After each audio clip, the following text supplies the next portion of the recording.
Senate Majority Leader Mitch McConnell RKY effectively called Roy Moore a child molester on Monday. McConnell said he believes Moore's female accusers, apparently including the one who told The Washington Post that Moore initiated UAL contact with her when she was 14 and he was 32. McConnell added that Moore should step aside. Which means we'll now find out just how much power McConnell and the GOP establishment have to prevent someone he believes to be a child molester from joining his ranks. Or, looked at another way, we'll find out how much power they don't have. The situation in Alabama is at once a pretty complex one and a pretty simple one. The state party has great latitude to withdraw Moore as its nominee, at which point the GOP would need to mount a write-in campaign for the seat. McConnell doesn't even have to persuade Moore to drop out, he just needs to persuade fellow leaders of his party to essentially flip a switch. The reason McConnell and the GOP had been somewhat circumspect heading into Monday is probably one, because they wanted to be convinced that they had a viable path to victory if they dispatched Moore, and two, because they worried that coming down on Moore too quickly would only make getting rid of him more difficult by causing his supporters to dig in.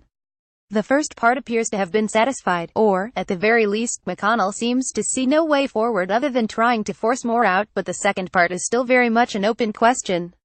As the Post's James Hohmann wrote last week, the initial responses to the Moore situation varied greatly between the GOP establishment in Washington and the GOP establishment in Alabama. While the former said Moore should step aside if the allegations were true, the latter was much more willing to stand up for Moore, even in some cases arguing that they'd still support Moore even if the allegations were true. The latter group is the one McConnell will have to prevail upon. And although in any other era you might expect a Senate Majority Leader to get what he wants, probably with the assistance of that Republican inhabitant of the Oval Office, we are not in any other era. We're in the Trump era. President Trump's response to this has been a hybrid of the Washington GOPs and the Alabama GOPs. He said Moore should step aside if the allegations are true, but he also cast significant doubt on them. White House Press Secretary Sarah Huckabee Sanders said last week that the president believes that we cannot allow a mere allegation, in this case, one from many years ago, to destroy a person's life. And indeed, as I argued after those comments, it would be difficult for Trump to suddenly call on Moore to step aside, given that he has called the women who accused him of UAL harassment liars. How could he accept accusations made by Moore's accusers as fact when he suggests such accusers can in many cases be lying? Joining Trump in casting doubt on those accusations, with varying degrees of logic, are Breitbart News and Fox News Channel. The latter, in particular, has sought to poke holes in the women's stories and suggest that the Post is out to get Moore. That leaves the ball squarely in McConnell's court. If someone is going to get the Alabama GOP or Moore to acquiesce, it apparently will have to be him and his fellow Republican senators. The problem from there is that the GOP base has turned against McConnell in droves, thanks in large part to Trump.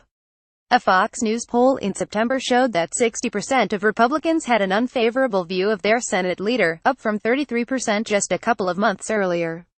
And in fact, nobody has employed an anti-McConnell strategy more than Moore. It's arguably how he won the GOP primary. As McConnell and the GOP establishment have been so demonized, the GOP base has been instilled with a healthy persecution complex that makes it believe stories such as this are merely efforts to undermine its candidates. It's a self-fulfilling prophecy, really, for this to happen to Moore, of all people, and for him to be pitted against McConnell, of all people. Whatever the Alabama GOP truly thinks about Moore, it has to contend with that same base. Doing what McConnell is now publicly calling for will surely reinforce the belief that this is a widespread effort to take Moore down by the forces he is threatening. Against that backdrop, it's really difficult to envy McConnell.